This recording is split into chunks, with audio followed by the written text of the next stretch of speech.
Hello বন্ধুরা, কেমন আছেন সবাই? সকলকে জানাই শুভ নববর্ষ। আচ্ছা, নতুন বছরে কারা, কারা নতুন ড্রেস পরছেন? তবে আমি তো আমার নিজের জন্য নতুন ড্রেস বানিয়ে ফেলেছি। কিন্তু মজার বিষয় কি জানেন?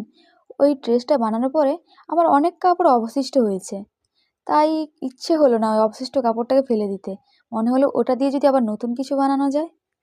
আসলে ওই কাপড়গুলোর মধ্যে না ছোট, ছোট মিররের কাজ আছে। ওটা দেখতে খুব সুন্দর লাগছে। তাই ভাবলাম ওটা দিয়ে অবশ্যই না একটা নতুন কিছু বেরোবে। তাই আজকে ওটা নিয়ে বসে পড়েছি। আমি নিজেও জানি না ওটা আসলে কি হবে বা কি হতে চলেছে।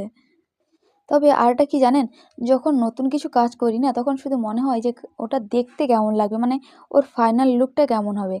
মানে ওটা জিনিসটা খারাপ হোক কিংবা ভালো হোক, সবসময় মাথায় ঘোরে যে ওটা শেষে দেখতে ঠিক কেমন লাগবে? তো আমার মতন আপনাদের মধ্যে কার, কার ঠিক এইরকম হয় নতুন কোনো কাজ করতে গেলে? অবশ্যই জানাবেন।